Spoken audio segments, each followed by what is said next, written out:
Okay. Hey guys, we're back. OversteerTV, the podcast online.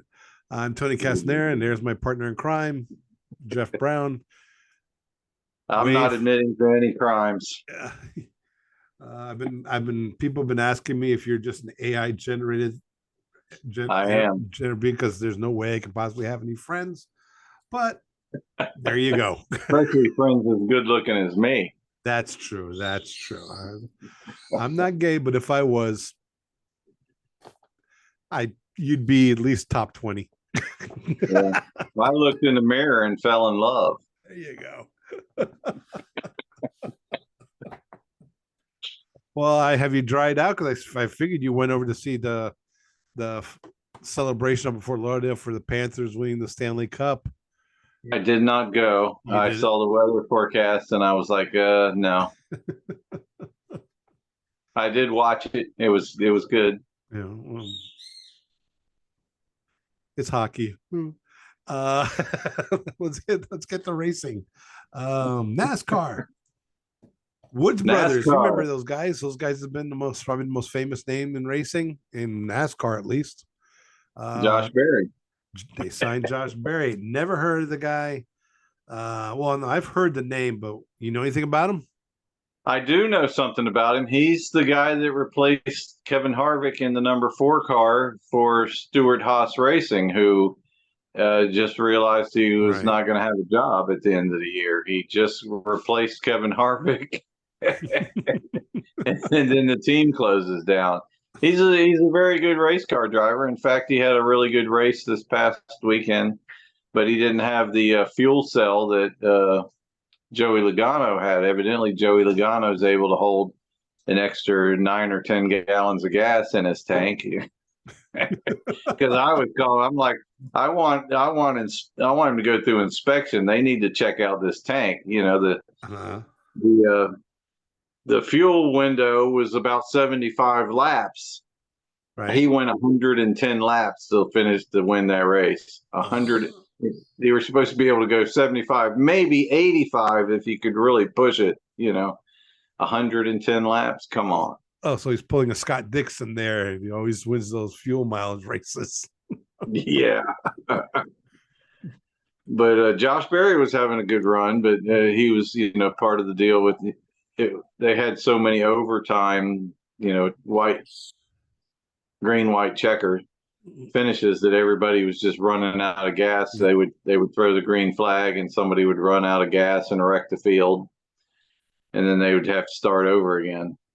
Eventually everybody came in and got gas except for Joey Logano, who obviously knew he had an illegal gas tank. Well, the thing is, you talk about they should check and inspect the car. NASCAR inspects their cars all the time, and they find people cheating all the time, and all they do is like, okay, you won $100,000 for this race, we'll fine you $5,000. I mean, has anybody been disqualified from a NASCAR race in the last 20 years? I can't think of anybody. Yeah, it's happened. They'll suspend crew chiefs, and usually they don't try to go after the driver, especially for technical issues like a fuel tank. Like Joey Logano has no idea how big his fuel cell is. He had to know. I mean, well, the crew chief's on there telling him just go for it. He had already won a race and he's already in the chase, so he could take that chance. Let's take a chance and win another race because we had already won one, so you don't have to worry about it. But the guys that hadn't won a race that are fighting for points and things like that, they had to come in and get gas because they couldn't afford to run out. Joey Logano could afford to run out of gas. He just didn't. Now, 110 laps. Yeah, correct me if I'm wrong. First off, I think after once you realize you're going a lot farther than everybody else should be going with a tank of gas, something might be up your gas tank. But correct me if I'm wrong. Wasn't Joey Logano also one with that special glove who was cheating with aerodynamics at the door earlier this year?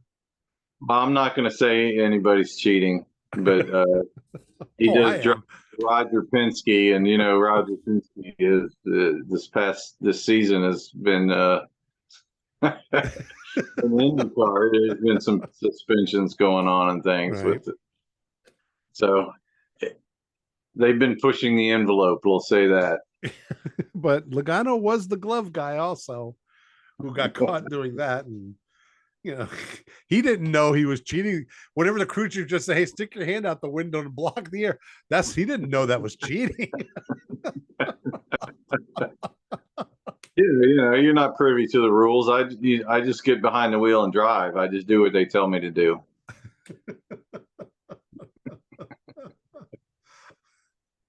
But that was the whole thing. They had the big rain delay, and then my DVR ran out again. But luckily, I was able to switch over to USA and see the last 9 or 10 overtime green white checkers they had.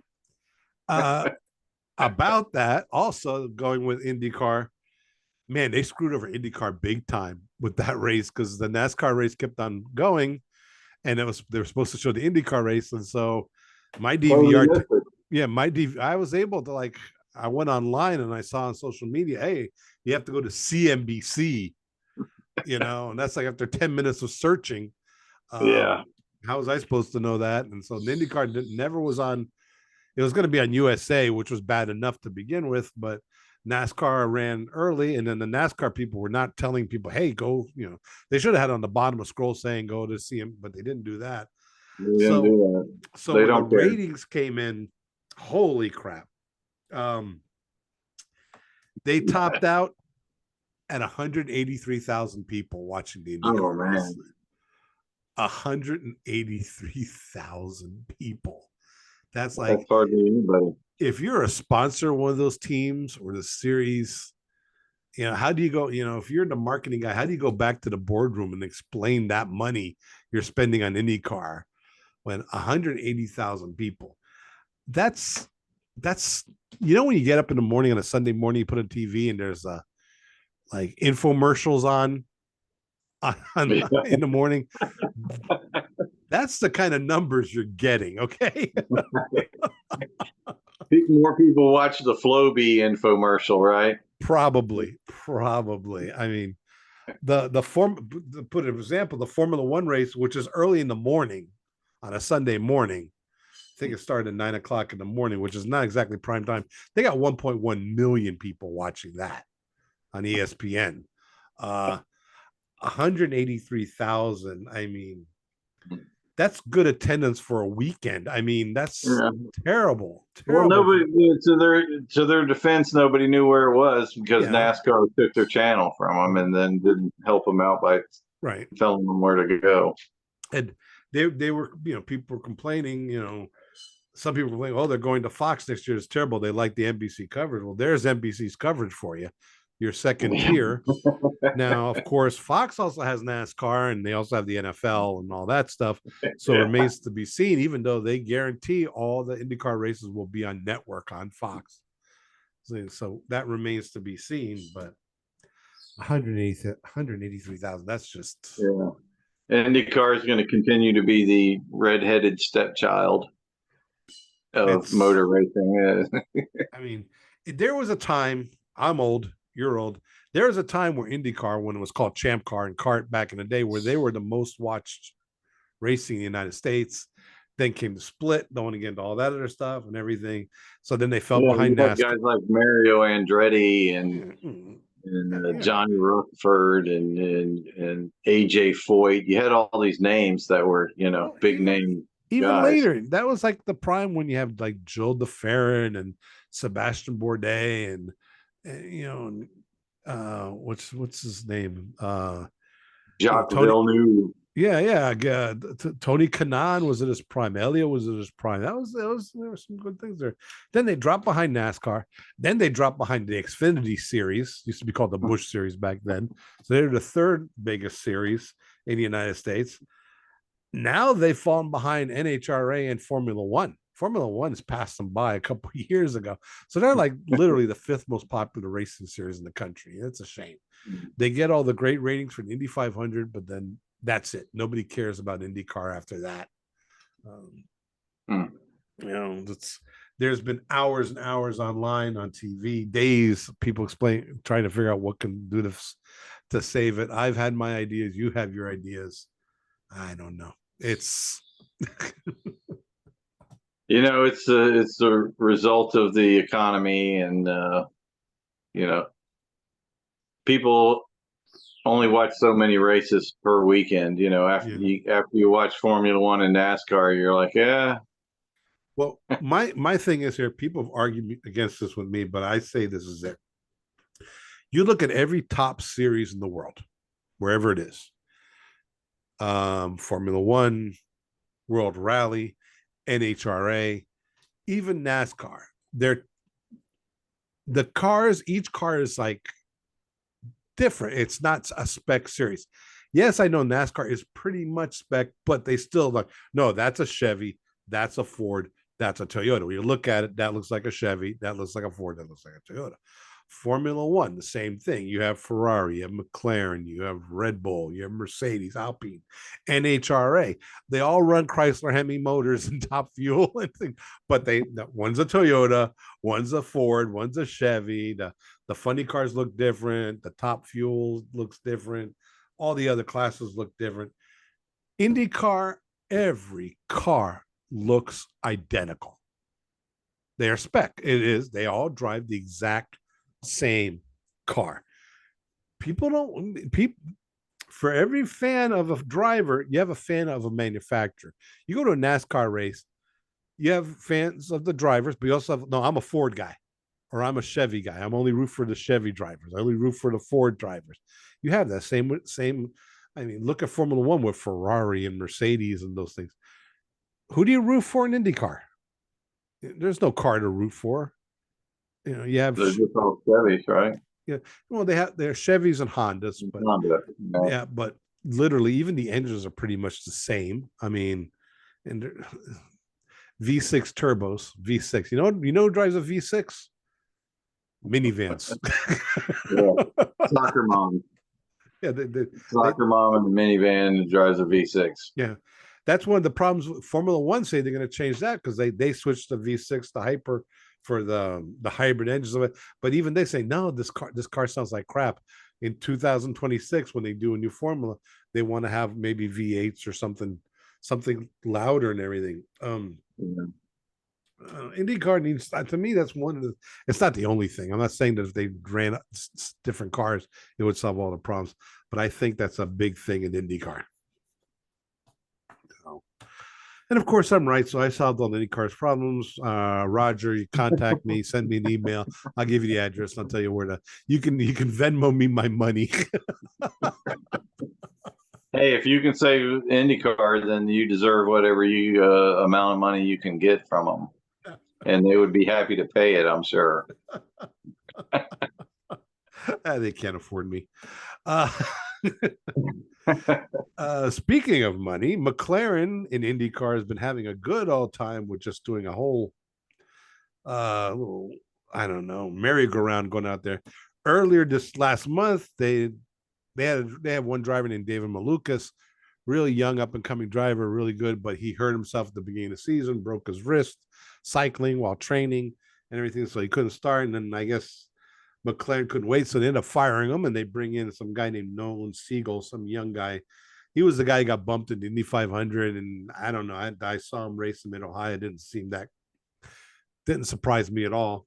Didn't impress me at all. And now McLaren just announced today, our old buddy Alexander Rossi, former Indy 500 champion, everything for McLaren. He's out, and he's being replaced by Christian Lundgaard. Okay. So wow. I don't know. McLaren, out of the three drivers, they've replaced two, and they've kept Palau because he can actually race.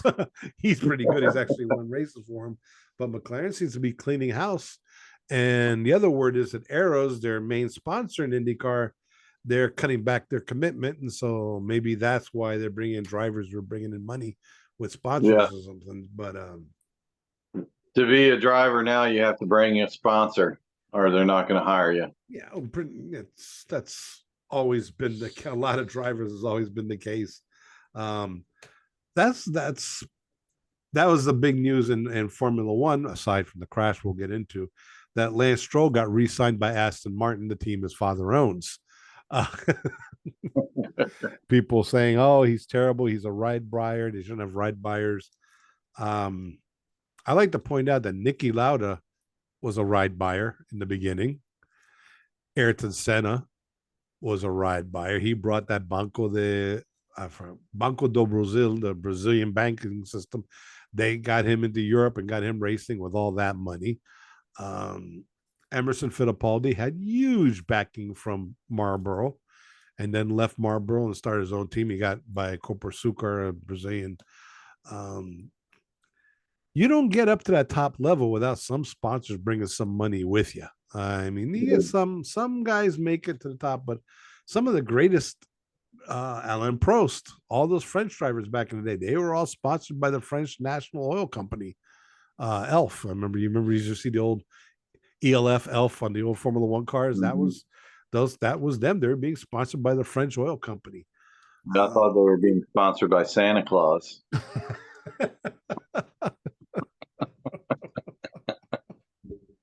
um, Even NASCAR, I know a lot of those drivers have their own personal sponsors. They bring some stuff. You know, the top teams in any sport, in any racing, the top teams can just pick the drivers they want in the beginning. But if you're in the back of the field and you're a team, you know, can barely scratching by, and some driver goes, "Hey, here's a couple $1 million. Let me race for you." What are you going to say? You're going to say, "Let's go. Let's go." Wait for the check to clear. Let's go. And then there you go. And there have been a lot of drivers who their checks didn't, they started driving, then the checks didn't clear, and they were like, "See you later." You know, it happens. It's always happened. Yeah, Alexander Rossi, the check bounced. He bounced out the door. It's you know, which always comes back to the thing when people are like surprised that stuff like that happens, and I go, "You didn't get the memo. Racing is a business. All right, professional sports is a business." Um, Name me once, you know. I laugh whenever I hear people talking about like loyalty in sports, like they talk in the NFL, loyal to your team. The team's loyal to you until you're like a half a step slower. Then it's like, "Hey, nice to see you. Hey, come on over. The coach wants to talk to you. Bring your playbook."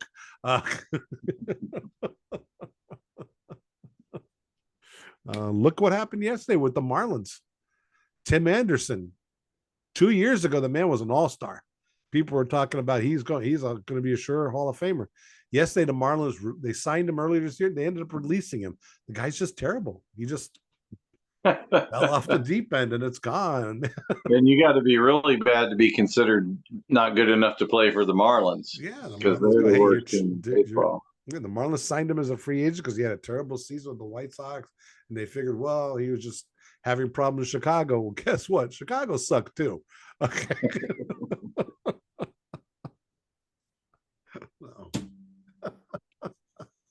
All right, we got to address the elephant in the room, which is Max Verstappen. Oh, I thought you were talking about me. Max and Lando. What's your take on the whole Max and Lando thing? Well, I've heard both sides of it, and I believe that Max was entirely at fault. He first of all, he made a double move. He moved down to the inside, and then when Lando went to pass him on the outside, he totally, wrecked him, took him right out of the, they took each other out. But it was all entirely Max's fault, in my opinion. I don't know. You may have a different take on it, but just watching the replay, I watched the race, and then I've watched a few of the replays because, of course, it's been the big topic all week long. But it's clear Max moved to the inside, gave him the outside, and then decided he was going to take it back, which it was too late at that point. Max has always had this reputation of doing stuff like this. He hasn't done it lately because he's been in a car that he hasn't had to do it. But come on. Well, I I see what you're saying, but of course, you're totally 100% wrong. Uh, Max was leading. He was taking his line. He saw Lando trying to make a crazy move on the outside. I don't know how Lando Norris thought.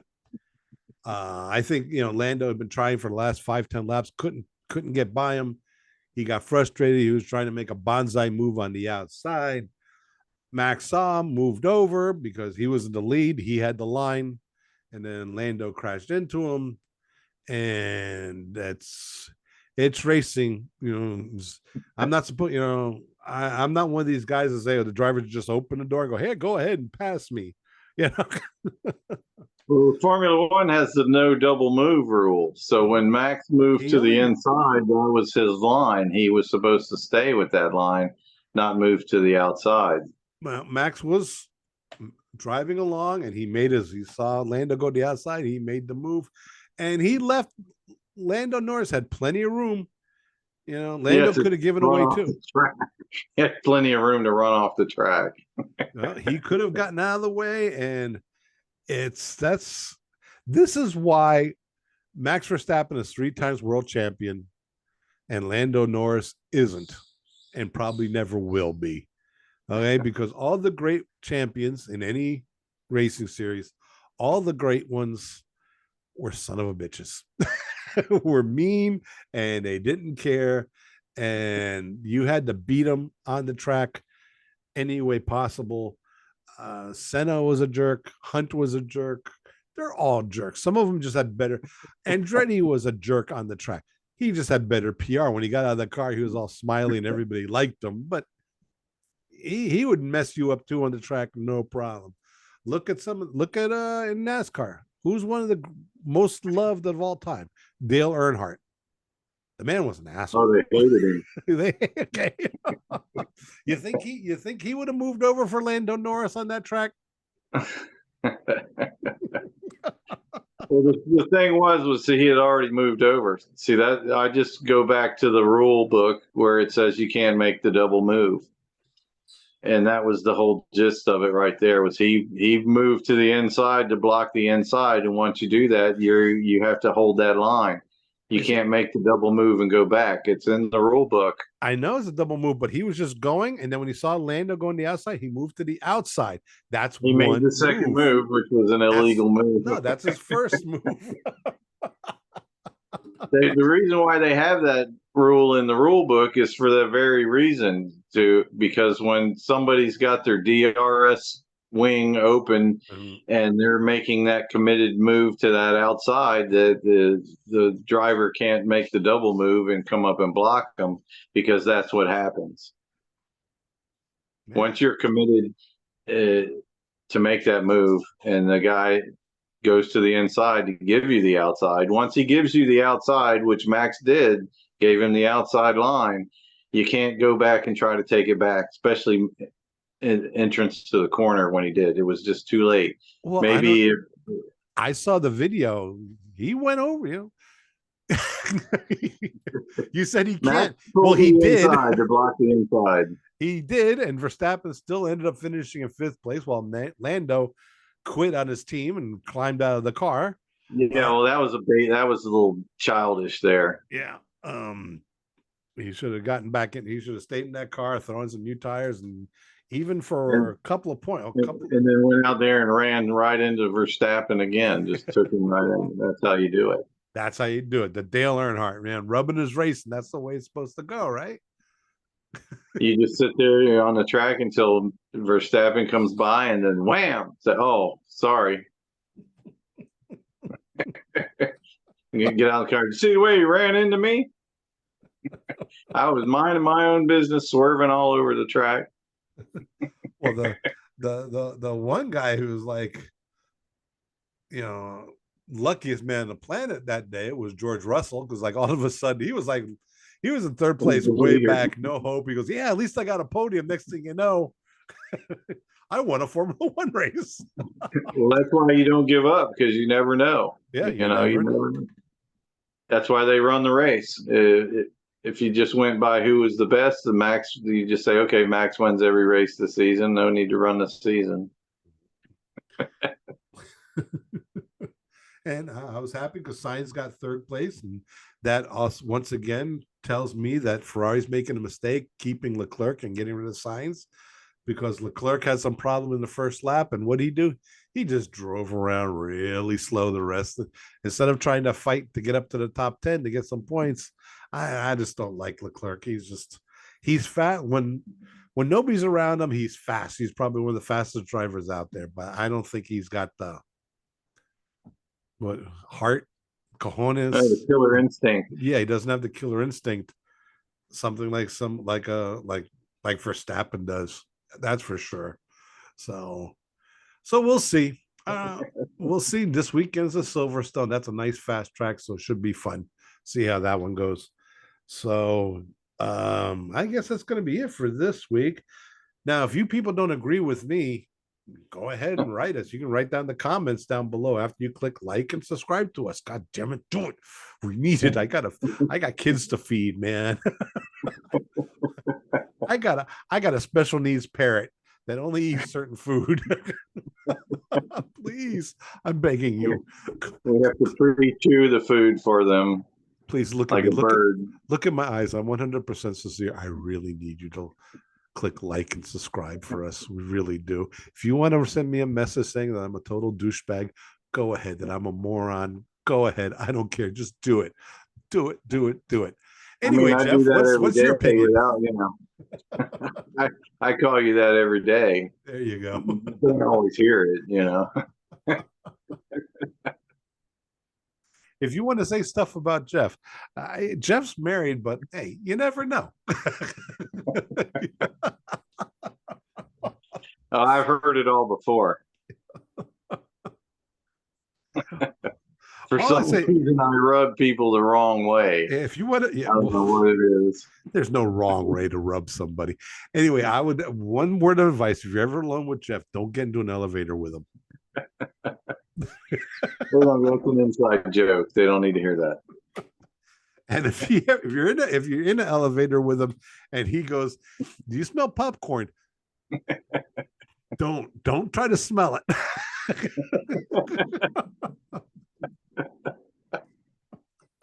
Trust me. It's a hot buttered popcorn. Hot buttered popcorn. That's what he calls it now. Anyway, we're going to end with that. Like I said, click like, hit subscribe, do everything. Call me every name in the book. I like it when people do that. Makes me feel wanted. So that's it.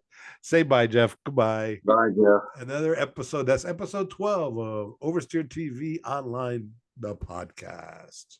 We're also on Spotify too.